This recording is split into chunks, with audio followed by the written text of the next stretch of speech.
Hello, this is Storybooks channel. New videos are posted every day. Subscribe and click the bell. The little old maternity hospital had never been popular with the townspeople. It had no pay rooms, no buttons, no call buttons for medical staff, no contrived equipment, and much more that the huge clinical complex had. Built on the outskirts of the city a couple of years ago, it was demolished by the governor's design. But it was quiet. It was even kind of homey. It wasn't far from my house. In fact, Molly had gotten so used to her hospital in 35 years that she didn't want to leave. A lot of people went to the new luxury clinic. That's true. I guess people wanted something new, especially the young ones. And they were paying a lot more with the federal supplement. But Molly wouldn't go anyway, even though she was offered. The salary there was a little over 15%. It was a lot of commuting from one end of town to the other. That's all the extra money you get. Not at all. And the bonuses, with which everyone was seduced, still had to wait. Time showed that Molly was right. The nurses who left didn't win much. But she was still in her place on the battlefield, helping expectant mothers in labor and on maternity leave every day. Molly loved her job, loved it for real, not just for show. She even liked night duty when it was dark outside the windows and the old rustling about something. 2 poplar trees. And her post was warm and bright and peaceful. Molly knew what to do in any, even the most difficult situation. How to deal with scandalous natives, with the fearful ones, with the unexamined like the homeless who were also brought in. True, very rarely by ambulance. They usually handle that kind of thing on their own. They don't need any paperwork either. But if a woman is brought in as a vagrant, it means that things are really bad. And in most cases, the baby inside is no longer alive. Oh, how much Molly has seen over the years in different cases of fates, tragedies, comedies, family quarrels, difficult surgeries, and miraculous recoveries. If we were to write everything down, we could have written 10 huge volumes long ago. But Molly didn't keep diaries and didn't write anything down. Everything was in her head. And if there was a relatively quiet shift, she remembered what she saw here and what she witnessed. And often she was an active participant. The other midwives often made fun of her. "You, Mommy, will soon be wasting yourself on them." The more you give, the more you get back. Molly just smiled. It's no loss to me. So today, as always, on her favorite night shift, a young mommy was brought in, a firstborn. They're the hardest to work with. Doesn't know anything and is afraid of everything. "What is your name, dear Cindy?" With tears in her voice, she answered poorly. "Alas, how does it hurt?" "Give me an injection, please." "You need to be processed now. Then the doctor will examine you. Then they'll give you an injection, if you need them." "What's the matter?" "Do you know how much it hurts?" The woman in labor moaned, clutching her stomach and wrinkling her face. A pretty young face. Molly was about to open her mouth to say, I know, but she didn't say those words. Because to my great regret, I was a cobbler without boots. I worked in maternity hospital for 30 years. It's time to retire soon. And she never became a mother herself. She never had a chance to bear or give birth to a child. So she only soothingly stroked the young girl on the shoulder and gently put her hand on her belly. To feel how the baby was leading to herself. "You're doing fine," she said, soothingly to her. "Everything is as it should be." "No," she answered protestingly. "Cindy, no, you're not fine at all. For one thing, it's only 38 weeks too early, and my husband's on a business trip, and he was supposed to be with me. We agreed to have the baby together." "Believe me, honey," Molly told her, "my husband shouldn't be in the delivery room. And it's good that he's on a business trip. It's great, actually. You give birth, and then tell me whether I was right or not. It's a deal, and I don't want to give birth without him." Crying, capricious Cindy, "I'm scared. Don't worry, it's okay. I'll be there for you," Molly reassured her. "I'll be with you all the time, holding your hand." "Will you really?" she asked hopefully. Immediately she cried out again, a contraction returning. "It hurts," really, Molly answered her. But Cindy didn't hear her. She was too busy feeling what she was feeling. Then the doctor broke free and took her for a checkup. Molly sighed and began to write everything down in the logbook. Suddenly, she was dumbfounded, seeing the familiar name and date of birth in Cindy's passport. No, it was nothing. It's a coincidence. Just a coincidence, she thought. The girl had said she was married. So it was her husband's last name. That's a different place of birth, too. And anyway, where would she have come from? A very painful old memory came over her all at once. She pondered, sitting over the magazine, and a few salty drops gathered in the corners of her eyes. Stop it now, she ordered herself. Nothing could be undone, nothing could be undone. It was all in the past. Sorry pulled her away from her memories. The voice of the newly admitted girl. They told me it's just the first contractions, and there's no opening yet. They sent me to the general ward. Where's that? Come on, I'll show you. Molly smiled. But as soon as I was examined, the contractions went away. So far so good, I told her to cheer her up. Cindy, is it really like that? Things happen. Molly reassured her and led her to the elevator. That's the way she was. Always trying to help, even in the simplest of situations. Anybody else would have thrown her a cursory glance, taken her to the elevator to the 3rd floor, and told her at the post. But at home I understood how frightening it was to be in an unfamiliar place, when you knew nothing and no one around, and yet the pain was terrible. So as usual, I took the girl to the ward. And she asks for your phone number. I'm so scared here. My husband won't come. I don't think he'll make it in time. There's no one else in the family. Please. What conversation? Molly smiled. Give me your number. I'll call you and write it down. Thank you from the bottom of my heart, Cindy said. You have no idea how much it means. Thank you whenever you need it. Call and I'll be there as soon as I can. If the contractions start strong, I'll be there for you. I've been there for you. Doctors come a couple of times per birth if it's a difficult case, and we midwives are with the patient all the time. Don't worry, honey, you'll give birth and I'll help you. You'll make your husband happy soon, with a daughter or a son. I have a son, Cindy said proudly. The ultrasound said right away at 12 weeks. That's good. Molly agreed. But I went to settle in. Meanwhile, Cindy was alone, looking, beaming in the small 3-month-old room. She was alone for the time being, as expected. There wasn't much of an influx here. That's why an experienced friend advised her to come here. When contractions started, she said at the big clinic no one cared about anyone. There were always a bunch of women in labor and the midwife was unreachable. Where did he and Charles get the money to get a private room? They're both just undergraduates. All they have to do is get their diplomas. Charles is working like a damn fool, working part-time to make sure they have everything they need. He's the only one with a retired mother, and she's better not to mention her grandmother, or her head will fall apart again. Cindy wrinkled her back from the pain, unpacked her things from the bag, and laid down on the bed to catch her breath and get some rest. What a fright she'd suffered when she'd had a sudden cramp. It's true what they say, childbirth is very scary, and she was twice as scared. After all, her own mother died just as she was giving birth. Since childhood, Cindy had a complex. A thing about pregnancy and childbirth seemed to her some kind of dangerous, contagious disease from which it was necessary to escape at all costs. Apparently, because of this, she lived to be 20-something innocent girl. Who's not going to believe that? It seems ridiculous and strange nowadays, as if there was something wrong with her head. Or was the disease contagious?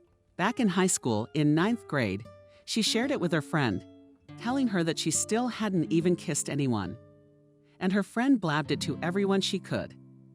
As a result, poor Cindy was soon laughed at by the entire high school. What had she been through? God forbid anyone. Teenagers in general can't take taunts and jokes, the heightened attention of their peers.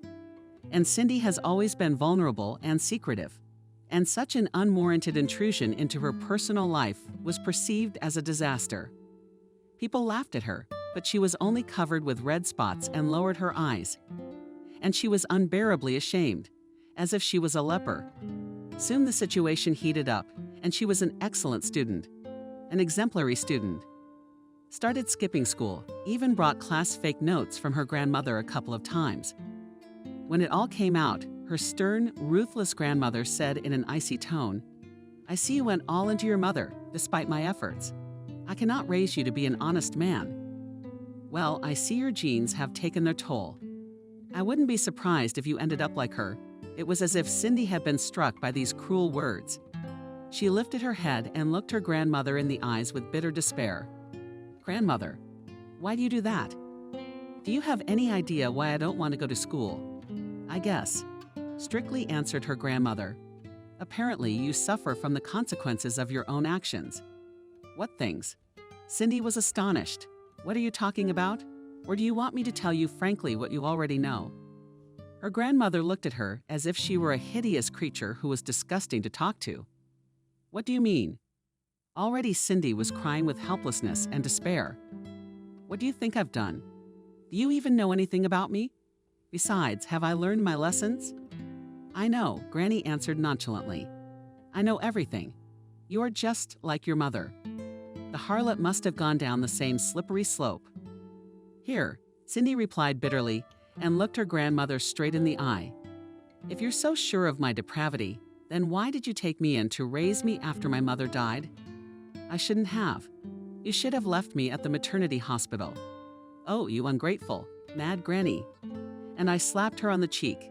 "Go to your room. And I don't want to see you here before dinner." Cindy ran up to her bed. She sobbed into her pillow for a long time, paying off her resentment and unjust fate. And that was her fate. Cindy's mother gave birth to her when she was 16, also in the 9th grade at the time. She became pregnant by a classmate of hers. For a long time, she managed to hide this fact from her parents, with whom she never had a trusting relationship. Her mother, Wendy Jones, is a strict party worker. A woman of iron character and the same moral convictions raised her only daughter in such a fierce gauntlet as if she were a soldier in a barracks.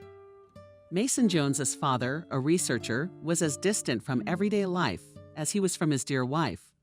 Often their daughter marveled. How did they get together and start a family? Could it be that in just 18 years they had grown so far apart from each other? Now they had no normal family at all. Just a dead exterior shell, but it looked pretty decent. The unfortunate girl had inherited her father's soft, sensitive nature and tried to make up for it elsewhere. And then she came across a handsome and affectionate classmate. He was head over heels in love with her. He was a quiet, homely boy, brought up in a normal and loving family. Secretly from his parents, they began dating. There was more. After a few months, she realized she was pregnant. She realized when the baby was starting to move, and it was already too late for her to have an abortion. To the great regret of her despotic mother, how dare you yell at her daughter, who met in fear behind the couch and threw whatever he could at her. "You've ruined your life and my life. You know, you embarrassed the whole family. And that nerd with glasses. How could he even think of something like that? I'll sue the hell out of his parents." Emily sobbed hysterically behind her couch and shook like a fever. Her mother, having finished yelling at her, was beating all the dishes under her backhand. The father, as usual, preferred not to interfere and isolated himself in his office. God only knows how, under such circumstances, Emily managed to bear her child at all. Her beloved bespectacled boy was urgently transferred by his parents to another school, and Emily herself was locked up and homeschooled. And every day they reproached her for being born into this world in the first place. They said the earth has not seen a greater monster. From the constant stress, Emily soon began to have serious health problems. Her mother took her to the doctor only once, when she found out she was pregnant, to get an abortion. When it turned out it was too late to do so. Subsequent visits to the doctor were deemed unnecessary. That's another embarrassment to Emily was not allowed out of the house at all. So she sat without fresh air until the birth. Actually, she was due in August. But she went into labor early. One beautiful evening in May, her mother came home a little early, and going into her daughter's room, she saw that she was knitting tiny by tiny threads of white fluffy yarn. "What the hell is that?" yelled Wendy, snatching her work out of her daughter's hands. "What is it? I ask you." "Tear-stained booties," Emily answered. "Ah, booties," his mother hissed sarcastically. "What are you singing for?" "For the baby. So you're thinking of bringing your brat here. It won't happen." The mother was no longer in control of herself and began to whip Emily with the same Visani. What was in her hands? Where would she have to go? Emily screamed and cried and thrashed in hysterics, but to calm her down and pity her, no one thought to do so. Early in the morning, contractions began, but she was afraid to wake her parents for fear of her mother's new outburst of anger when they brought her to the maternity hospital. Emily was already exhausted to an extreme degree. The doctors were able to save the baby, but the youngest woman in labor began to experience serious complications. Her life could not be defended. The little weak girl, who was born in her 7th month, the family of the deceased refused to take her, and she was nursed by the entire maternity hospital. She was so pretty, like a chrysalis between her shoulder blades just in the middle. The nurses, midwives, and nurses all marveled at the heart-shaped birthmark. How could you leave your own child behind? They say that she herself tortured her to death. She was mocked and beaten. The girl brought it in Podol. I don't care if she did. Don't you feel pity for your own daughter? Rumors crawled through the hospital and multiplied like cockroaches. The name of the deceased woman who had given birth and her family was quite famous in the city. The mother had been head of the district executive committee for many years. But the fact remained. The baby should have been given to the orphanage. Social services were already involved, and all the necessary papers were drawn up. Yes, but only the doctor who was supposed to sign the report saw in them an inaccuracy. Excuse me, the last name is wrong. A native and a different one was given on admission. It's an order from above. The social workers hinted to him. He was told to write it down. And the mother can have any name and patronymic she wants. And the child has no other relatives. Well, the doctor had to agree, and the little girl was registered as a relinquished child. But at the very last moment, a midwife who worked in the same maternity hospital where Cindy was born decided to adopt her. She had no children of her own and couldn't have any more. Unfortunately, a long history of frequent illness in a difficult childhood had taken its toll on her reproductive system as well. The guardianship considered the application of the potential adoptive parents for a short time. The references were good: a decent woman, hardworking and married, and the family income allowed her to take the child in foster care. So little Cindy found a loving family instead of a state orphanage, and was raised in this foster family until she was 5.5 years old. But one day her own grandmother showed up, the same Iron Party lady who murdered her own daughter. In the years since Cindy's birth, Wendy Jones had lost both her husband, who died of a heart attack shortly after her daughter's death, and retired from her job, her family, and her usual social circle. The indomitable lady suddenly felt no one needed her. Life had become dreary and uncomfortable, and she suddenly remembered that somewhere she has a granddaughter. She pulled out some old connections. She found a family, adopted her little Cindy, and she got custody for herself. It wasn't hard for her to do. In the old recent memory, both the judge and the social services took her granddaughter. She packed up, sold her apartment, and moved with her to another city where she was from. She started to raise the girl on her own, pretty much the same way I had raised her unhappy mother. But there was a difference. Cindy's aging grandmother had more free time now than she had before, which she was very busy at work. Consequently, she was in control of her granddaughter from the get-go. Except that she didn't go to the bathroom with her. But Cindy was not like her mother either. She had a firmer temper than the late Emily, and she had her own opinions. She, too, often got her ass kicked by her stern grandmother. But Wendy Jones was much less likely to raise her hand against her granddaughter. Maybe she still had a guilty conscience about the way she had treated her dead daughter. Maybe it was Cindy's proud, fearless eyes that stopped her. Her granddaughter looked calm, direct, and confident, and sometimes even defiant, unlike her mother, and the gaze never hid or dissolved. That quality of hers even appealed to her grandmother. Or maybe it was just that she was getting older, losing her former grip. To Cindy, she told the following official version of her own life. Her whoring mother's seduction by a conniving classmate brought her to Podol, and her grandfather died of grief. Her mother died shortly after giving birth from disgrace. And here she was, her grandmother, a heroic woman and a victim of circumstances. She was forced to quit her job and move to another city to hide with her granddaughter from universal censure and shame. So Cindy has to remember day and night the fate of her unfortunate mother and bow at her grandmother's feet for raising her homeless. That she and her grandfather abandoned her in the maternity ward, and she spent 5 years in foster care. Her grandmother preferred not to tell her anything, nor, of course, about how she had treated her daughter. But Cindy was no longer concerned with her grandmother. She had her own love life with Charles. They hadn't signed yet. They didn't have time to deal with it. Who needs fancy weddings and stamps in their passports? Unless true conservatives like her grandmother. If she had found out that Cindy was dating a fellow student, she would have killed him on the spot. Of that the granddaughter had no doubt. So she and Charles packed up and drove out of town. Cindy had a dream of finding her own father. If she never got to know her mother, Cindy, who had lived her entire short life under her grandmother's tyranny, broke free and felt a flood of fresh air. Now she was finally free from that deranged old woman who had guided her as a child to hysterics with her contrived demands and reproaches. Growing up, Cindy learned to fight back. The first time it happened was in the 9th grade, when she was attacked by her grandmother with unfounded accusations of alleged debauchery. Cindy then barricaded the door to her room with no lock on it.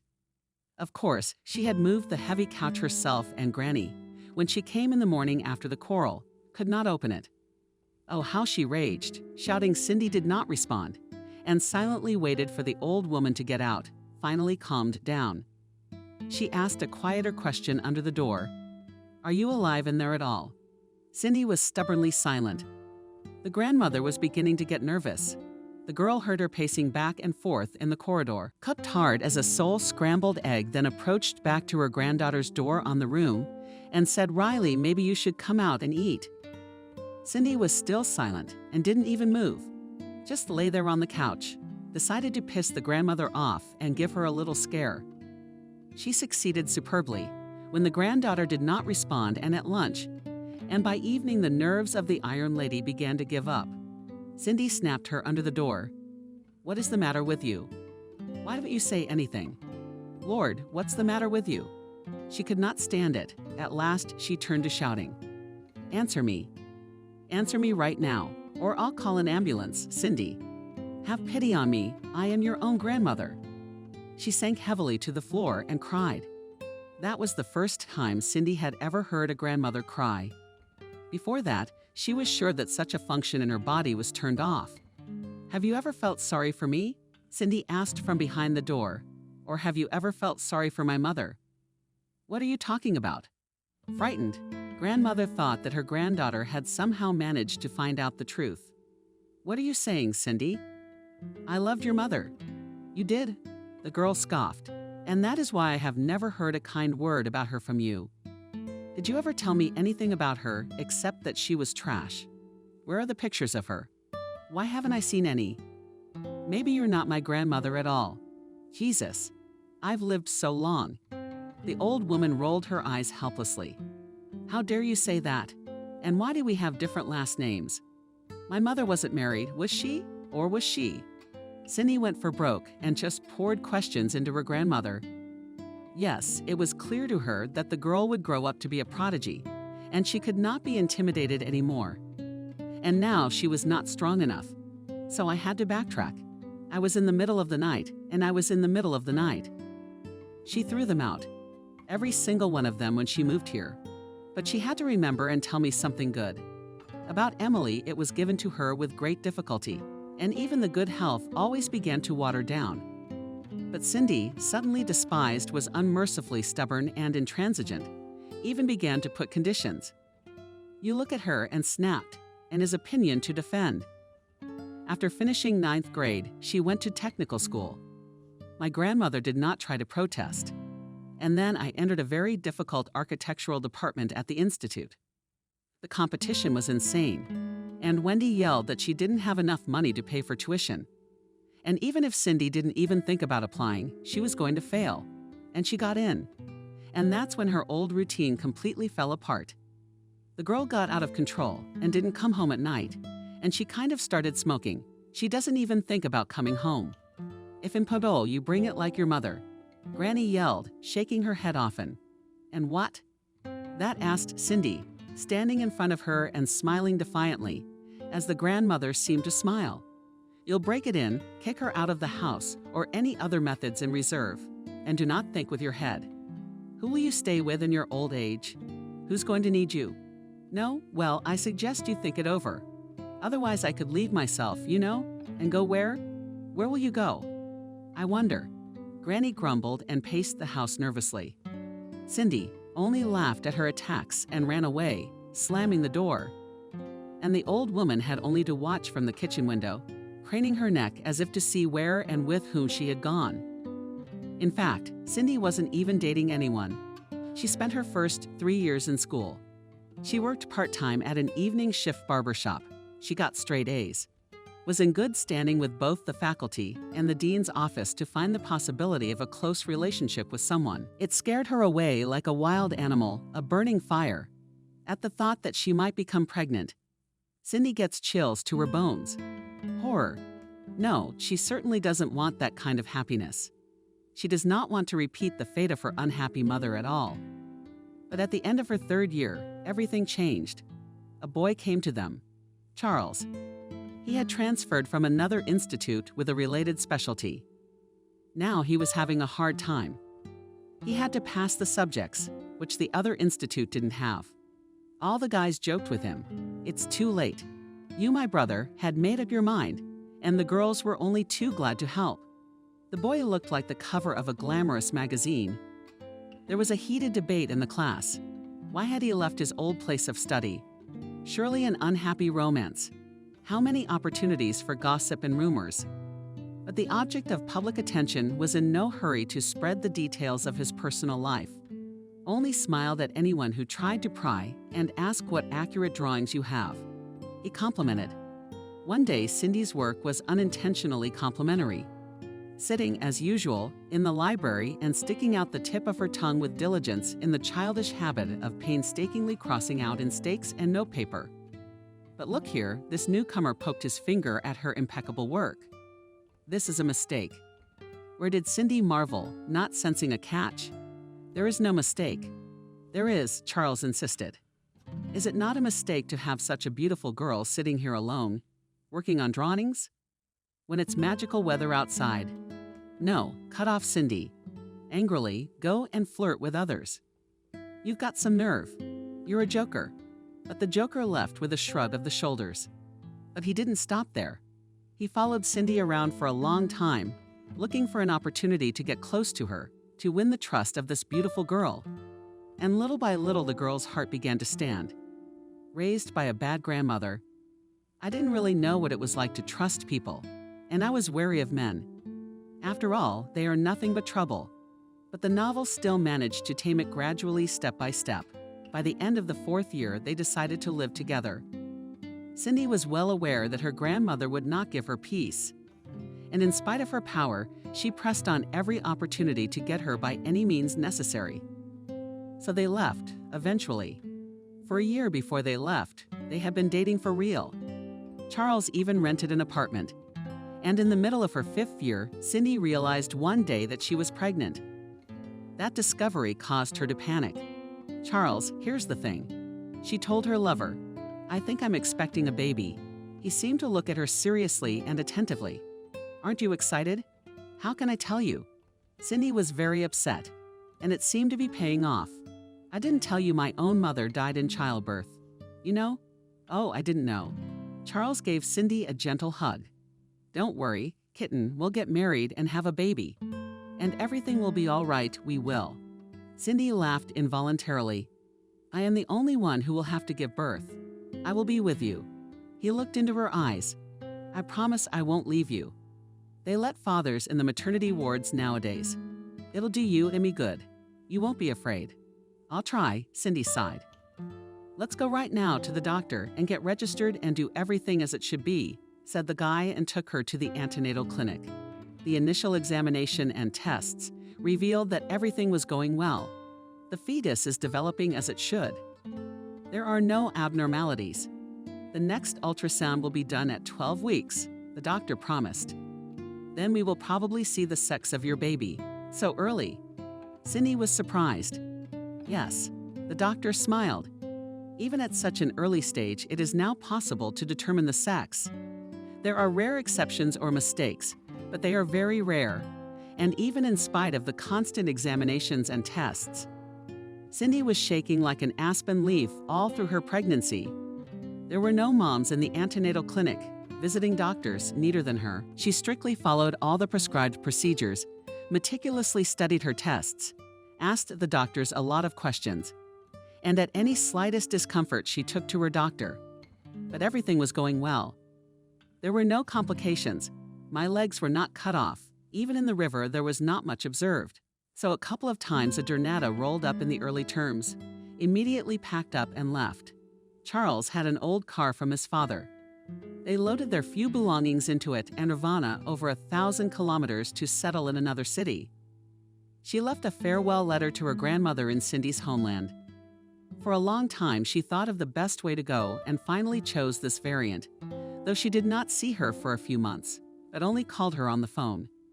But there was no desire to talk in person, especially to show her such an obvious belly. It was about 30 weeks, the same age she had been born at 24 years before. Cindy texted her where she was going and with whom. And she didn't mention anything about the baby-to-be. She wanted her grandmother to know less about her and her life from now on. At the end, she wrote that she would call and ask how she was doing, and let her call her if she needed to, or just for fun, if she missed her. But as far as Cindy knew her grandmother, she would only get in touch for one reason: to properly consider her unruly granddaughter. They settled into their new place pretty well. Charles quickly found a job. The only drawback, in Cindy's opinion, was that it involved with frequent business trips. He was hired by a rather large construction company as an assistant chief engineer. The clients were including remote ones. He had to travel to sites, follow contractors, monitor the fulfillment of technical assignments. The company even paid employees who didn't own their own homes most of the rent, and provided mortgage incentives in their own commissioned and under-construction projects. Charles and Cindy preferred to rent an apartment for the time being and look around in an unfamiliar city. Cindy herself, of course, was not working yet. First, she had to give birth and raise the baby to a more or less decent age, but even that was not as much of a concern to her as the inevitable impending childbirth. "Molly, come quickly, please. There's something wrong here." There was fear and tears in Cindy's voice. Coming. Now Molly completed the call and ran to the new girl's room. "What have we got here?" She laughed in relief. "It's just your water breaking." "Haven't you read, and the doctor told you?" She did. Stunned, the girl said, "But I didn't think it would be like this." "It's okay," Molly smiled. "You'll be an experienced fighter when you come for the second one." "Oh, I wish I could give birth to this one if I didn't die," Cindy said sadly between contractions. "What kind of mood is that?" said Molly, cheerfully. "Everything will be all right. Come on, walk around the ward. Don't sit down, you hear. The process will go faster then." "I'm walking." "I am. Just don't go, please," Cindy pleaded. "I'm very frightened. There's no one in the room." "Oh," she expelled again in pain. "Lean against the back of the bed," Molly taught her. "So good, and breathe in 1, 2, inhale, exhale. Deeper, softer. See, it's easier." Yes, she looked a little more cheerful already. "When do we go to the delivery room?" "I'll call the doctor. He'll look at the opening." "I don't think it's going to be long now. Maybe a couple of hours." "No," Cindy screamed. "Just don't go. Don't leave me here alone." "What are you so afraid of?" Molly asked with bewilderment. "It's not unusual for you. It must be the usual tumor." And again Cindy breathed as she had been taught. And then she spoke at last. "My mother died in childbirth when she gave birth to me." "What's that?" the midwife said sympathetically. "I see now. Come on, you know what we'll do." "I'm going away for a little while, just for 15 minutes. I'll take a leave of absence from my superiors, and I'll deal only with you, and they'll send another midwife to you. Okay for now." "Okay," agreed the woman in labor. "There aren't many options. Really, you and I have only one option. Firmly said Molly safely deliver a healthy baby. She did so. Her colleagues only scolded her, laughing, for indulging the whims of a timid patient. But Molly wouldn't listen to them. She went back to her room, let her shift attendant do her volunteer work, and said, "Cindy, let me tell you a story that happened in our maternity hospital. It's an interesting story, and it's true, and it's sad, but it's also enlightening. You will listen to me. It'll take your mind off your pain and your fear." "Okay, yes, tell me please." So Molly began. "It was about 25 years ago. We brought in a woman who was in labor, a young girl, 16 years old. She got pregnant in 9th grade. Well, it happens, things happen. We've seen a lot of that around here. She came here scared like you, but she was also hunted and almost wild. She was afraid to say a word. But the worst thing was that the girl was unexamined and completely uninformed. She had only been to the maternity clinic once when her parents found out she was pregnant, and after that they never took her anywhere. She was locked up at home like a prisoner. That's how she spent her entire term in 4 walls. I remember she was in the same room. Only 3 other women were with her. Back then, there was only one maternity hospital in town. Now a new complex was built, and all women in labor with her helped her as much as they could. And she cried and cried. I told her at the time that, my dear, you can't calm down and think about your baby. The mood of the mother is transmitted to him. It is not easy to be born, as well as to give birth. Then she thought about it and calmed down a little. But then she felt even worse. As a matter of fact, she was brought much later than she should have been. She went into labor early in the morning, but she was afraid to wake her parents. So I agonized. Alone in her room, locked for hours, but still I got together to cheer her up. And when they took her to the hall, she told me thank you. Now I will try to be stronger for my baby. True, she ended up having an emergency C-section. She ended up with a placenta complication and then eclampsia. But you don't need to know all that weird stuff, Molly reassured Cindy, whose eyes widened at the horrible terms. You have nothing of the sort. There's the doctor right there. He will tell us now. The doctor did come into the room, put Cindy on the examination chairs, and examined her.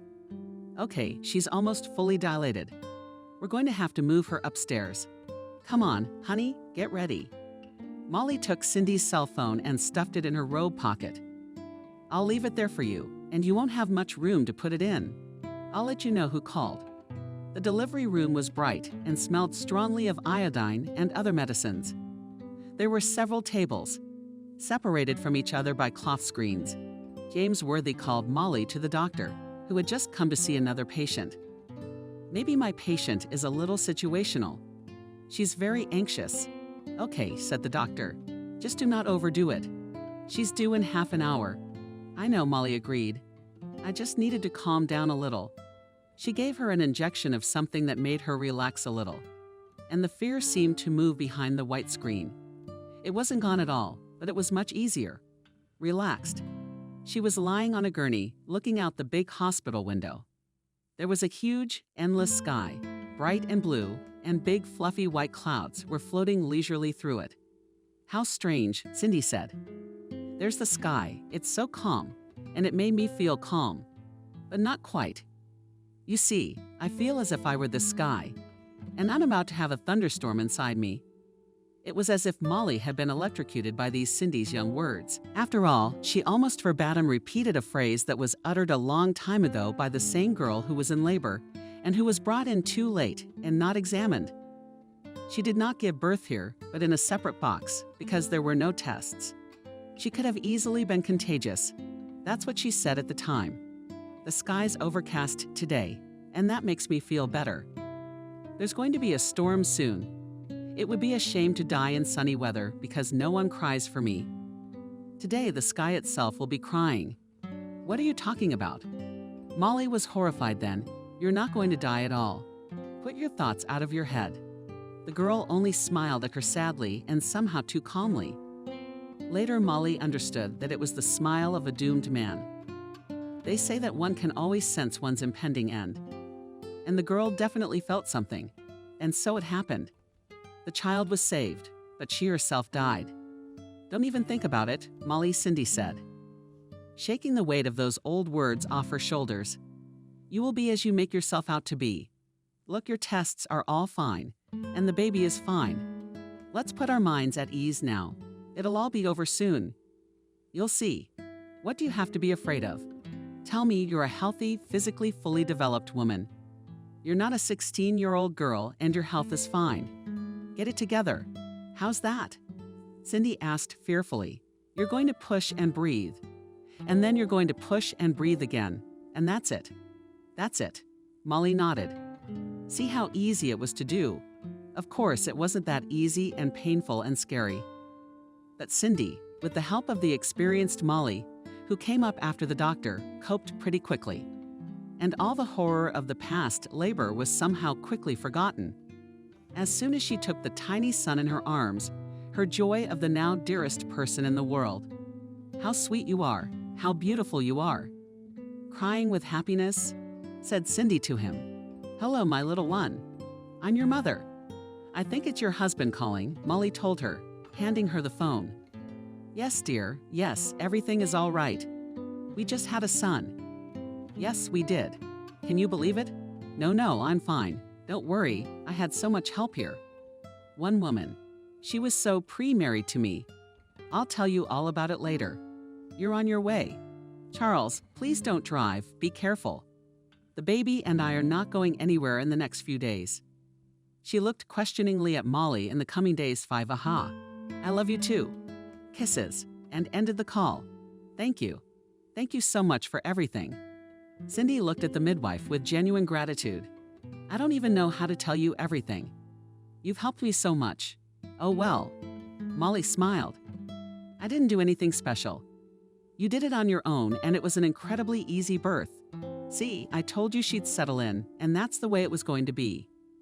You've calmed down, the baby's calmed down, and everything's fine. Now let's get your non-sighted one in here. Are they taking you to your room now? And I'll wash him. I'll hang him up and bring him to you. They won't mix him up with anyone else, will they? The young mother was worried. No, the midwife assured her. I told you I'll take care of your baby myself. Don't worry about it. I will. And then you can tell me more about the girl who gave birth. I will, Molly assured her. But not until tomorrow. Get some sleep tonight. You need to rest and get your strength back. The story about the events of 25 years ago had already continued by the evening of the next day. At first, joyful husband has come to Cindy with a huge bouquet of roses, various delicacies, most of which were not allowed to take by strict nurses on post a box of chocolates for the staff of clinic, and many other things. Then Cindy was taken away for various procedures and the baby for vaccinations and routine checkups. Then they both slept.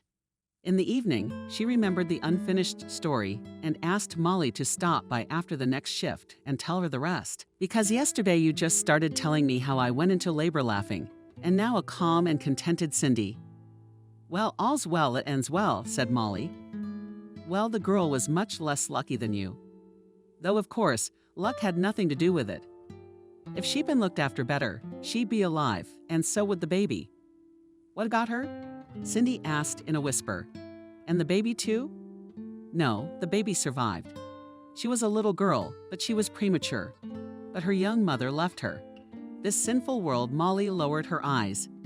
And the parents of that poor schoolgirl didn't even come to look at her one last time. Not people, but monsters. How could they do that? And they didn't want to take the little girl home with them. It's their own granddaughter. Apparently, they were important government employees, and their conscience was not their own, but a public one. They were scared to death of general censure and disgrace. That's why they treated their daughter that way. And what became of that little girl? Wary? Cindy asked, cradling her son more tightly in her arms. At first, they wanted to give her to an orphanage, and even almost had all the necessary documents drawn up. But there was a childless midwife. She worked here at the time and adopted the poor girl. How wonderful that at least everything ended well for the little girl. Now she must have grown up in a loving and happy family. Not really, Molly said with a sigh. I haven't told you everything yet. You could say that's just the beginning of that girl's story. Well, then tell it to the end, please. Cindy asked. Robert and I are bored without you. Is that what you called him? Molly smiled. Robert, it's such a nice little name. Well, if you want to hear more. The midwife, Clara, had been married for 10 years, but God never sent her any children. She and her husband did everything they could. What kind of doctors did they go to? They even went to a healer. Even though the husband was against it, nothing helped. And after a few years, it became clear that the couple would never have children of their own. Clara examined them thoroughly, and it turned out that the childhood illnesses suffered during the famine years had adversely affected her feminine health. James, when he learned of this, began to blame his wife. She should have told him before she got married, they said. But how could I have known, James? Clara justified herself by sobbing my way through life. No one but the neighborhood pediatrician. I had no idea I was so sick. Is there any way to cure it? Her husband asked her hopefully. You work in a maternity hospital, right? Don't the doctors know of any remedy? Unfortunately, there is no cure for an obstruction of both sharpened tubes. Bitterly, Clara said, You and I have only one chance left to take the baby up for adoption. You know, it happens that mothers leave their babies in the maternity ward or die in childbirth. God forbid, of course. But still, these things happen, unfortunately. James is also outraged. To take someone else's baby, one of whom you do not know. Normal parents do not leave their children in maternity homes. Only homeless people and drunks. You don't want to raise a freak like that. You will not be happy afterwards if you take after your mother and father. Not just bums and drunks. Molly reassured him. There are other cases. No, cut James off. I said I didn't want someone else's baby. So Clara, though very sympathetic to the little girl left without a mother, not immediately decided to apply for adoption. After all, she had to convince her husband, and she knew his position on the issue very well. Nothing had changed in the years since that conversation. She stood sadly beside the glass box with the baby, and she looked as if she were breathing calmly and evenly in her sleep. On all sides of the box, there were various devices connected to it, which showed the weakness of the newborn. However, in the few days that have passed since she gave birth, she was recovering. She even gained a little weight, and the doctor's prognosis was optimistic. Oh, how cute you are, Clara told her. That's what I would have said. But I know, not yet. Let's get better soon. You'll grow up big and beautiful. The envy of everyone's little girl. As if she had heard her words, she suddenly opened her sleepy eyes and smiled. Clara could have sworn that she smiled. Her heart ached with pity and boundless love. Tears welled up in her eyes, and she resolved by all means to convince her intransigent husband James. She told him after a hearty, delicious dinner, bearing in mind that the way to a man's heart is through his stomach. We have a little one. Her mother died a week ago, and the girl is premature. She was born.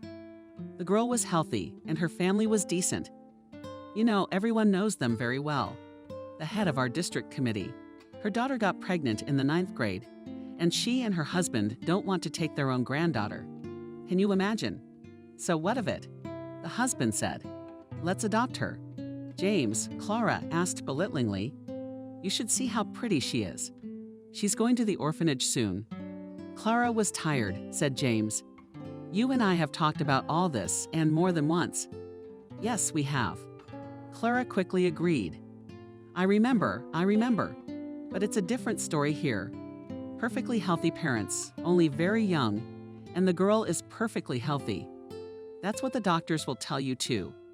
We'll go, at least to look at her. She begged and pleaded with him so much that in the end her husband agreed. Grudgingly, he still agreed to look at the baby. Here's a look. A few days later, Clara, having made arrangements with the doctors, proudly showed him the tiny baby lying in a glass case.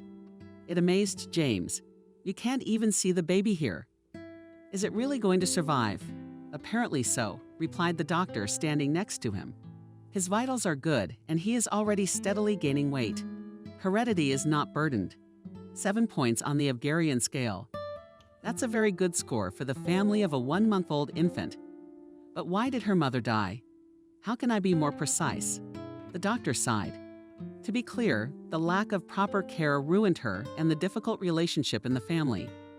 She spent her whole pregnancy under so much stress. No wonder it affected both her mental and physical state. But in childbirth, there was a so-called collapse. It's a very severe and fast-moving, developing disease. We did everything we could, but it had no effect on the baby. James looked apprehensively at the doctor and put his finger to his temple. No, didn't he? The doctor assured him. There is nothing wrong with the girl. She just needs to get stronger. Well, we'll think about it, said James. I'll go, Clara. I should get some more sleep on the evening shift tonight. Of course, of course. Clara lit up. Go. Thank you. She told the doctor when her husband left the ward. It means a lot to me. I will only be glad if the baby finds a good, loving family. The doctor smiled. And you, Clara, God told you to be a mother. God said it was God's will. The woman sighed. But my health is not good enough. Well, don't be too sad. Everything will be all right. And the doctor patted her on the shoulder and left, but she stayed behind. She sat on a chair near the box and watched for a long time. How the baby sleeps a week later, by hook or by crook, Clara finally broke the stubborn mistrust of her husband. Oh, it was the happiest day of her life, so she thought at the time, and then began a race with the paperwork, certificates, endless references to the availability of housing. Here she was, she and her husband had a beautiful 2-room apartment, almost in the center of the city.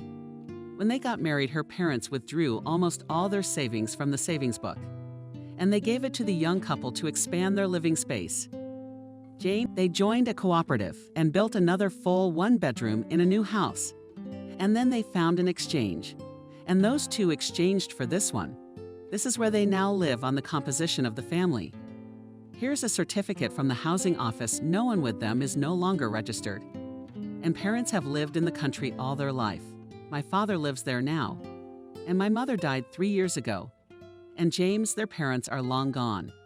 His grandmother raised him alone. About the salary, they're both pretty decent. A reference from their place of residence. Here you are, we're decent people. We don't drink. Who wants to prove it to you? I know how to deal with children. I've been a midwife in a maternity hospital for 11 years. Of course, the strict social worker looked at Clara's papers. All right then, she finally said.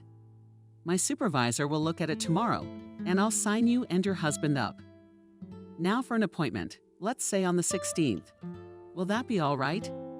Yes, of course, without looking at the calendar, answered a happy Clara. We will come, of course, at 10 o'clock, and you can let us know in advance at work. And so, at last, the beautiful day came when the important committee gave their approval to the couple to adopt little orphan Cindy. So she was named by the happy midwife. Oh, you are my little wonderful, she said to the girl Clara. I am as happy as a bird. Even James, not usually expressing his emotions, smiled as he watched the joyful flurry. Now his wife, taking home her daughter, she never once complained of fatigue or feeling unwell. Although now she had to get up at night and wash diapers and shuffle the pile of baby linen every day. And household chores have not diminished. On the contrary, one room was now converted into a nursery. Finally, how long had she dreamed of this? Little Cindy was a smiling and rather quiet child, and both new parents now seemed perfectly happy to finally have a complete family. But James preferred not to go near the baby. Either he was afraid, not knowing how and what to do with such small children, or he just didn't want to. But Clara didn't complain. She was only enjoying all this trouble.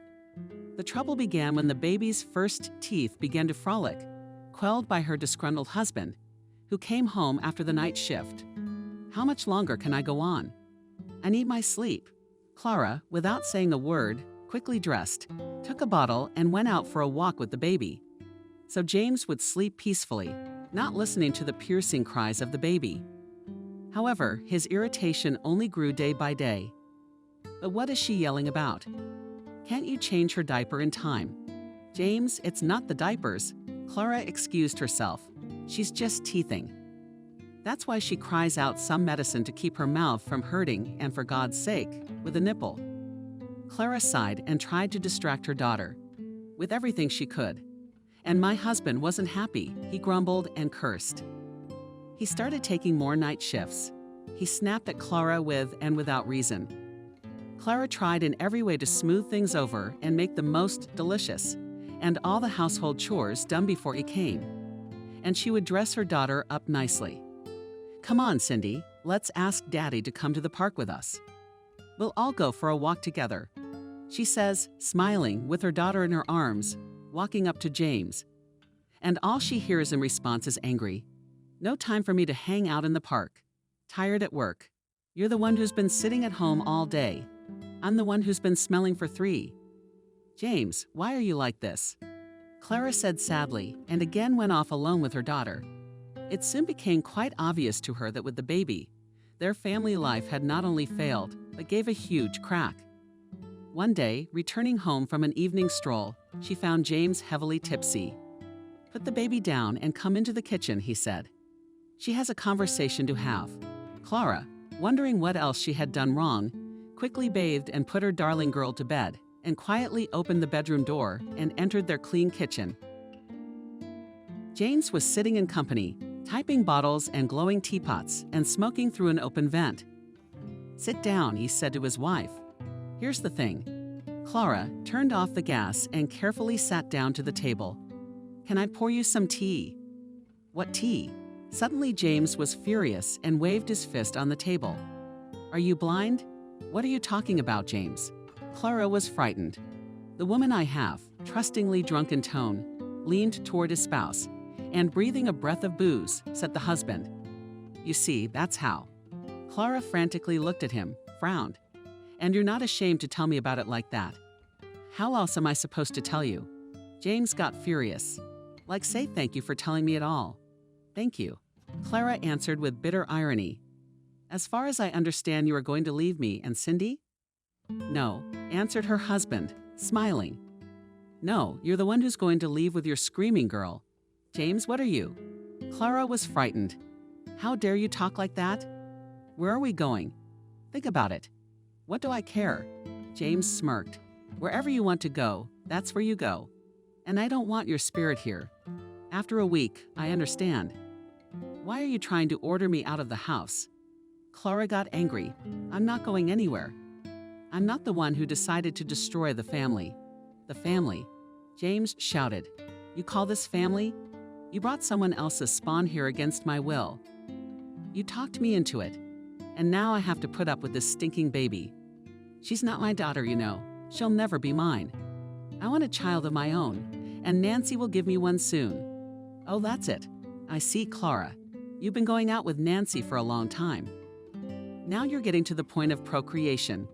Shouldn't I have told you from the start that you've fallen out of love with me and you're going to leave me for someone else? Why else would you ruin the baby's life?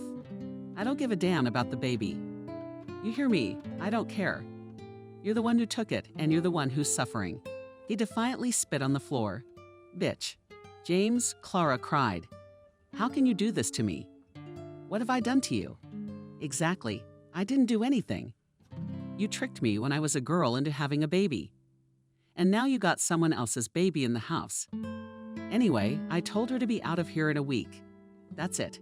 And he left, slamming the door. And Clara, bent in half on the floor with grief, looked on sobbing. A few days he was gone altogether, and she calmed down a little, thinking that it was all the whiskey talking for him, would come to his senses and come back. Forgiveness will ask only on Friday. Returning home with the stroller, found that the entire vestibule outside their apartment blocked her and Cindy. Other things as they had been stuffed. With trembling hands, Clara took the key out of her pocket and tried to put it in the keyhole. But it wouldn't fit through the holes. After a closer look, she realized that the lockpick had been changed. She couldn't get to her house anymore, as she was feverish, in tears, and with red spots of shame and anger on her cheeks. She walked back down to the entryway and sank down on the bench. What was to be done? What to do? The only thing she could think of was where to go. After a while, she noticed the curious glances of her neighbors. One by one she passed, one by one, and each one looked with bewilderment at her weeping face. Flushed Clara quickly got up and went to her closest friend. She too worked in the maternity hospital as a midwife and lived nearby. Oh, hello. Who's here to see us? Miranda joyfully began to open the door. I haven't seen you in a long time. She immediately leaned over the stroller, looking at Cindy. But then she turned her gaze to Clara. What is the matter with you, dear? James kicked me out of the house. Clara said briefly, and tears immediately flowed traitorously down her cheeks. Strangely, she thought she was done crying. What? Miranda looked, not believing the words she heard. It can't be. Maybe sadly, answered Clara. We have nowhere else to go. Why did you light up your friend? Come in, sit down. And you, my darling, come here. She took the baby out of the stroller and put him in a big chair. She moved the chair back, turned into a makeshift playpen, gave him a bottle of water, shoved a toy from the stroller. Sit here while the baby. Your mommy and I need a little talk. Tell me about it. Miranda brought teacups from the kitchen, boiling water from the brew. Chamomile brewed. Soothing. Until late in the evening, the three of them sat in Miranda's apartment, pondering. What should Clara do now? Do you need to see a lawyer? Convincingly said her friend. Such a case you do not sit by yourself. Where do I get that kind of money? Clara sighed. Lawyers charge crazy money. I've heard that there is some kind of free consultation, Miranda said. I'll have to look for a newspaper. There was one somewhere, the address came across just the other day. The two of them solved a whole bunch of old newspapers, and in one of them they found what they were looking for. The City Bar provides free services to socially disadvantaged people. Reception is carried out by specialists according to the following schedule. First and third Monday of the month from 10 a.m. to 7:00 p.m. on Saturday by appointment. Next was the phone number and address of the institution. That's where we'll go on Monday. Miranda hugged her friend. We won't let you get hurt that easily. Miranda was touched by Clara and cried again. Her friends expected that the crowd of lawyers on Monday will be just a blast. But except for them in the line, there was only one gray-haired old man with a cane. A middle-aged woman. Yes, some overly talkative and, by all appearances, a very scandalous old woman. Come in next. It came from behind the door, and Clara and Miranda, pushing the stroller, entered. The fat woman at the table nodded her head. Hello, hello, Clara said, embarrassed. I do not know where to begin. Her husband threw her out of the house. Miranda, the perky Miranda, said briskly. He just threw her clothes out the door, that's all. And she has a baby in her arms. Marriage is officially registered. The child is a common child. The apartment is registered in the name of whom? Inundated them with questions a woman and then gave instructions to a puny boy who stood at a small table to the side, whom the friends did not immediately notice. Write it down. The assistant began diligently scribbling on the typewriter as well. The lawyer went on to find out all the details of Clara. From the situation, the child is adopted. What kind of paperwork did you bring? Yes, we just came to ask. Clara was confused. How much do you charge for your services?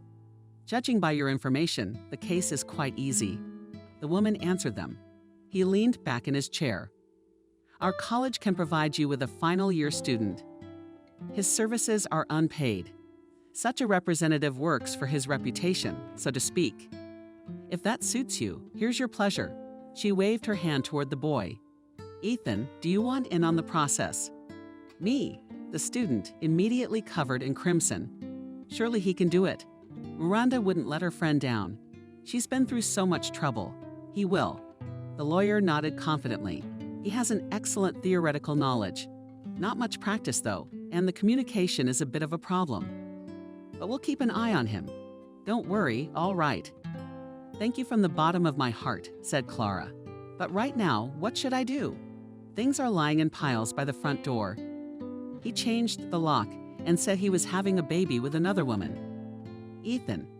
The woman called the kid to come here and tell us what you would recommend in this situation. First of all, go to the neighborhood policeman where you live. Blushing and stammering, Ethan said, looking sideways. Write a statement about the hooliganism, state all the circumstances of what happened, and demand removal of obstacles for mother and child who live in the common apartment of the spouses. Until the issue with the division of jointly acquired property in the divorce process, I believe, correctly approved his mentor. See, I told you he could do it. She looked at her student with pride. A good replacement is on the rise. Go ahead, Ethan. Write the woman a statement, and I'll go out for a smoke. What do you mean? Clara started to wonder. That I'm allowed to move back in. Yes, Ethan nodded, blushing again. Of course you can. You are legally registered there. And as far as I understand, the property was bought during the marriage for the jointly acquired funds. What now, Miranda? Keep your pockets open. He had a tiny living room. And Clara got money from her parents for a new one. The co-op she named and paid for. Did you keep the paperwork? Moved Ethan's performing glasses. We need everything we've got. Write a statement to the precinct. Miranda commanded to go back to the apartment. We'll clean it up. And so we did. As Ethan said, the divisional policeman came in the evening, drew up a statement, gave James a copy, and ordered to eliminate the violations that prevented the mother and the small child to live normally. The next day, the hapless husband was long gone, and Ethan, embarrassed and blushing, handed Clara the second copy of the keys to the new lock. How helpful you have been. Clara smiled at him gratefully. Thank you so much, Ethan. You will call me as soon as you find the documents with Miranda. Clara dismantled and rearranged the things she had taken out of the house. Squeamishly threw it in the trash. Discovered traces of another woman's presence in her home. Kapranov's lipstick cap and stocking under the sofa, and some long, thin cigarettes in a packet. How disgusting. Clara sobbed in the kitchen, burying herself in Miranda's shoulder. How could he? Miranda the dog. What could he do? Consoled her friend. Well, nothing. The main thing is to get the apartment. And then let them go to hell. Fortunately, all the documents were in order, and shy Ethan, having studied them carefully, was completely satisfied. A month later, the first trial took place. Citizen Clara filed a petition against Citizen James to dissolve the marriage and divide the jointly acquired property. In order to get the facts of the case right, the judge postponed the trial and requested additional documents from the housing cooperative, and called in some important witnesses to the trial. This elderly father and two of her colleagues, Miranda and another woman with whom they had also worked together for a long time. James sat as quietly as possible below the grass. He did not hire a lawyer and could not say much himself, except that his spouse had imposed another man's child on him. Is this your signature on the adoption application? Asked the judge with a frown. Yes, James replied, it was mine. You were forced by your spouse to file and sign this application. Or did you fraudulently discover any new circumstances about the health of the minor's adoption? No, the defendant snapped. Then I see no basis for making such allegations. Sternly, the judge said. At the second hearing, the case went to a close. Asked Clara's father, who, stammering with excitement, nevertheless confirmed that yes, he and his late mother had withdrawn such and such a sum from the savings account, gave it to her daughter for the wedding. In cash, a certificate from the savings bank, thrown by the judge, contained the same information. It all added up. Witnesses present at the wedding, Clara and James. The same was confirmed by the chairman of the cooperative, who also provided a certificate stating that in the same month that their marriage was registered, the couple had paid a sum of money equal to 1/2 of the deposit for the cooperative apartment in the house under construction and had received a warrant. The husband's share of the value of the present apartment, according to the calculations of the expert summoned at the hearing, was 1/4 of the cadastral value. As a result, the court made the following decision to recognize the citizen Clara and the right of ownership of the apartment jointly acquired during the marriage with the defendant. To secure the specified living space for her and her minor daughter's residence, and to oblige Miranda to pay to her ex-husband 1/4 of the cadastral value of the apartment. Given the financial situation of the plaintiff and the fact that she has a dependent minor daughter, the plaintiff must pay the specified amount in equal installments over a period of 5 years from the date of entry into force of the judgment. And since James was also charged child support for an underage daughter, it came out that Cindy's payments were close to zero, but she had a conscience. The woman decided that it would be unfair to her ex-husband to also take money from him for a child he didn't want at all. And with Ethan's help, A settlement agreement was made between James and their daksha, with 8 hectares of land. She gives up the alimony, and he leaves him and Clara the apartment, and is no longer involved in their lives in any way. So that was the end of Clara's 12-year marriage, but she had her girl, her darling daughter. There was no need to move out of the apartment. Of course, the budding lawyer Ethan helped her unspeakably. How can I thank you? Clara came to her appointment at the lawyer's office with a big box of chocolates, a packet of good coffee, and homemade cakes. You both have done so much for me. It was nothing. It was an easy case. That's your ex-husband. He must have been a lunatic if he thought it would be so easy to deprive a mother and child of a place to live. But the child is not his own. From the point of view of the law, there is no difference between adopted and native, the woman said firmly. So, honey, sleep well. Everything is fine now. Everything is fine with her and her daughter. And it really was all right. A few peaceful and happy years. Clara went back to work. When Cindy turned 2.5 years old, the girl grew up to be both sociable and lively. All this she was interested in. She went to kindergarten with pleasure. She did not cry and was not capricious. And Clara went back to her favorite old maternity home, that almost overgrown poplar of the streetcar depot. But in Cindy's 6th year of life, another completely unforeseen thing happened. Trouble. Little Cindy's birth grandmother suddenly decided to sue for custody of her from her adoptive mother. One ordinary weekday evening, Clara came to the nursery to pick up her daughter, as usual. And a joyful Cindy ran out of the group to meet her. Mama, Mama, hello, my golden, my darling. Clara hugged the girl and smiled softly at her. What did you do today? Oh, Mommy, I drew your portrait. Running back to the group, brought a sheet of paper on which was painted a woman's face in yellow frames and signed, My favorite Mommy. Ah, darling, how beautifully admired, Clara. And you're already so good at writing. I am capable. Businesslike, nodded the girl. Educators say so. Let's get dressed and go home, said Clara, opening her locker. Then the kindergarten teacher came out.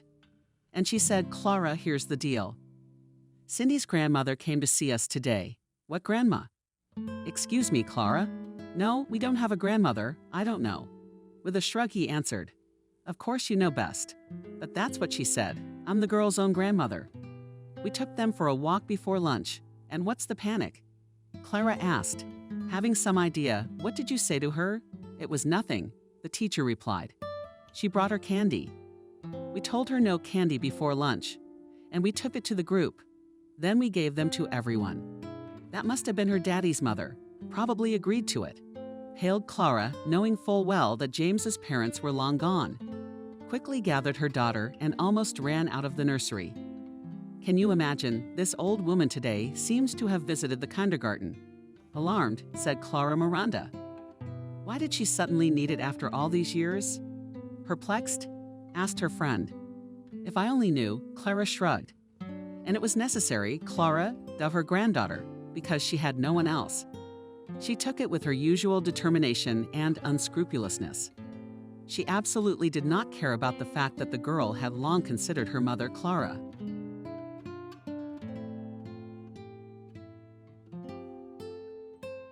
And she didn't know any grandmother, nothing. She'll get used to it, she told her lawyer, who was concerned that such a drastic change would be a shock to the child. She's only 5 years old. She won't even remember. You know, children often remember stressful situations, he replied, shaking his head disapprovingly. It can be harmful to a girl's psyche. I don't understand. You're my lawyer, or a goddamn child psychologist, the woman squinted. Personally, I hired the former when I need the services of a psychologist. That's exactly the kind of specialist I'll turn to.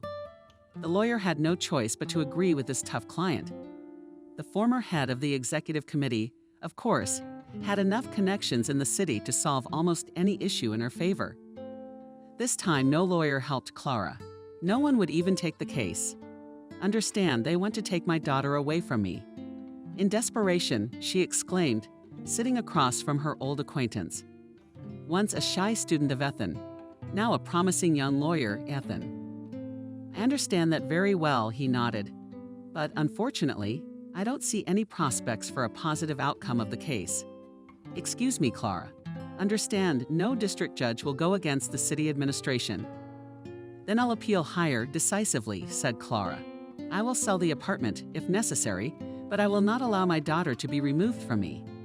But Clara is poorly acquainted with the ruthless system. Breaking her fate winds up human lives on its indifferent cogs.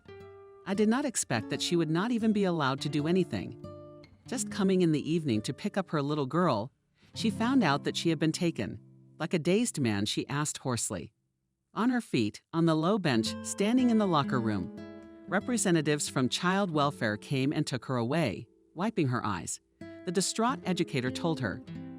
They said that she had to stay in a special institution until the issue of custody of the child was resolved. But how could that be? Clara exclaimed. This is a human being, a little person. She was scared there without her mother, and she cried helplessly. The nurse and the nurse looked at each other. They brought her some Valium. We understand. Hang in there. Actually, it was much simpler than that. Cindy had already been given to her grandmother. Just like that, without trial, as they say, and without investigation. She left town with her right away. She had already packed her things and sold her apartment. And the documents she needed had long ago been drawn up. It was just a poor mother who had been put on notice. At the last moment, when Clara, bursting into tears, came to the guardianship, she was told dryly, "Your adoption was declared illegal by the court. In the interest of the minor who has living relatives on her mother's side." The court, even without my participation, asked Clara, without even asking me her mother, who had raised her since the birth of the child. The court also did not ask if she wanted to leave her mother for a stranger old woman. "You're a citizen. All honestly talk here unnecessary," strictly answered her official. "See that you don't regret it later. And now please leave the office." What was the poor woman to do? She knew there was no one in the world who would stand up for her with his head down. Clara went away. She now vaguely remembered how she had survived that first year without her little girl. Her nervousness had exacerbated various chronic ailments, and she had been in the hospital for quite a long time, first at the district hospital, then at the regional hospital in a small town. Everyone had heard about this unsightly story, and many, if not most, were on the side of the unfortunate mother. The staff at the clinic treated Clara, who had innocently suffered from the arbitrariness of officials, with the utmost attention. All the more so because many had themselves passed through her tender and caring hands. Miranda didn't give up either, and other coworkers, feeling sorry for Clara, helped her in any way they could. Eventually, she began to recover, if not mentally, then physically discharged from the hospital. Went to the temple to seek solace for her troubles there. "Tell me, Father," she asked the priest, "is God so unjust that he allows such evil to happen? All right, I'm a child for what? Everyone has his own way and his own destiny, and only God's ways are inscrutable for us." The old man with the gray beard answered her, "Pray and be pure of heart. Have hope, and you will find what you seek." Clara did not particularly believe this thesis, but she was naturally kind and mild-hearted, so she did not become bitter, only became wiser and sadder than she had been before. She also loved her work and was still affectionate with her patients. That was pretty much all she had left in life now. "That's the story," Molly said one last time, looking thoughtfully out the window of Cindy's room. And suddenly she heard a muffled sob, and without turning around, she saw that Cindy was sitting on the bed, wiping her eyes red with a handkerchief. "You told it like that," the girl said. "It was as if you had experienced it yourself. It made me very sad." "Well, don't be," Molly smiled. "It all happened a long time ago. It must have been over 20 years ago, and that's not why I'm crying." Sobbing again.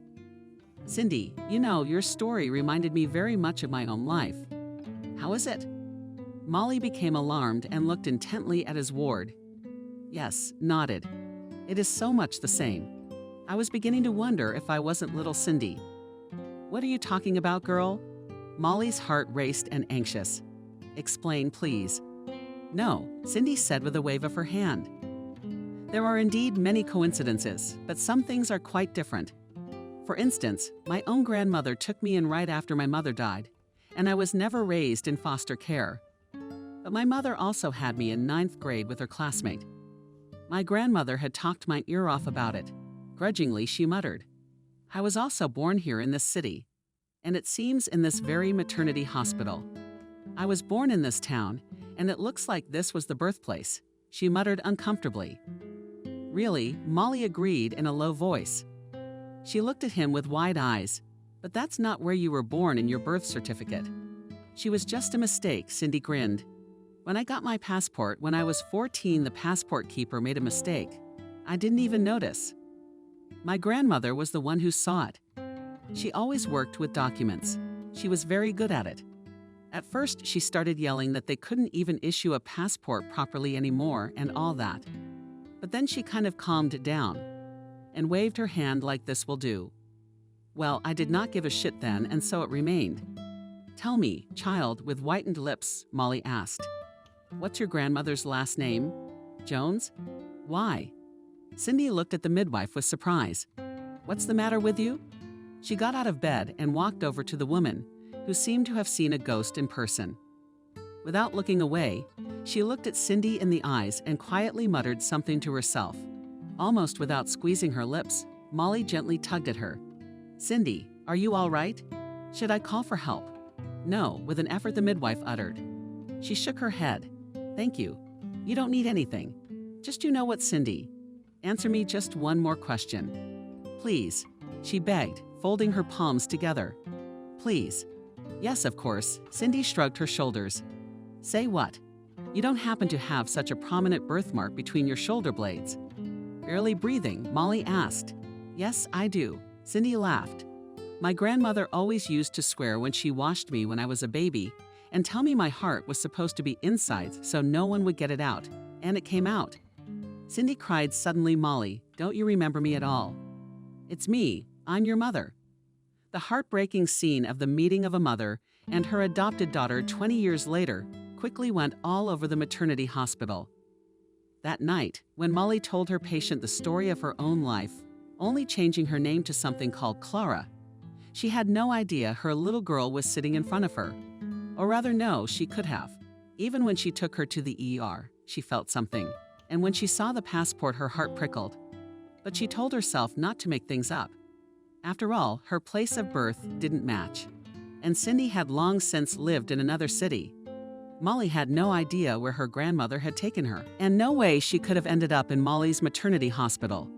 But when the girl told her grandmother's last name, and the approximate mole was in place, there was no doubt at all.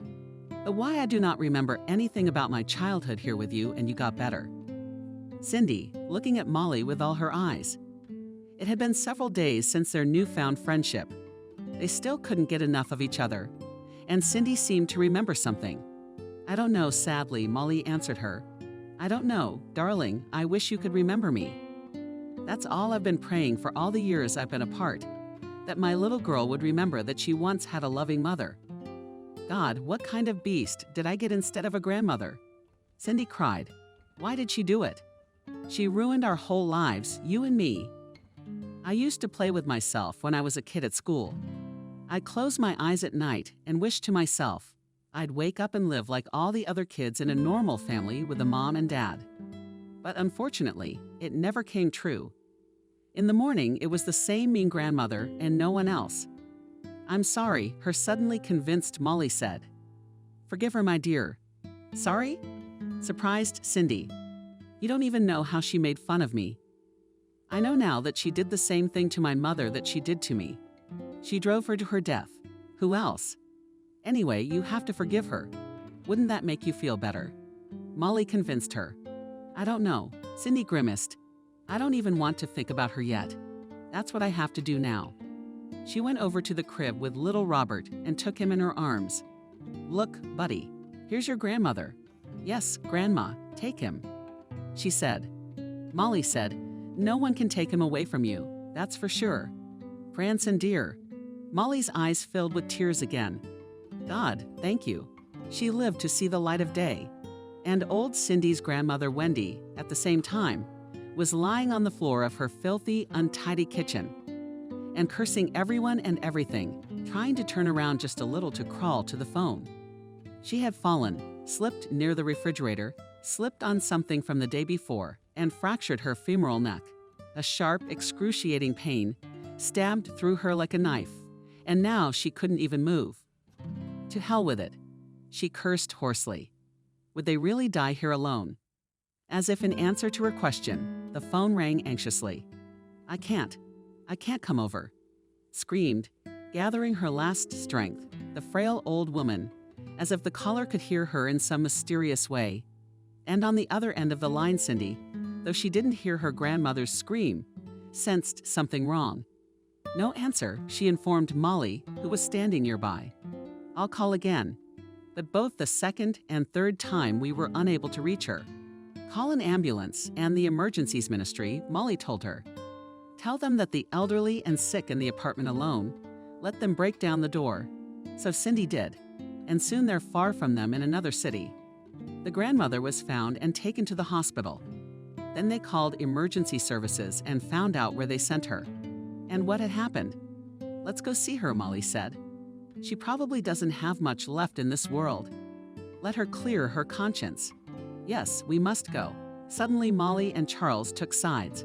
Present at this conversation, they were already home. They were all at the apartment that the young people were renting. "Where am I going with the baby?" Cindy resisted. "You what? He's just a baby." "No, that's the end of it. Let him live as he wants or not live. I don't care." "Oh, dear Molly, I just shook my head. You can't do that.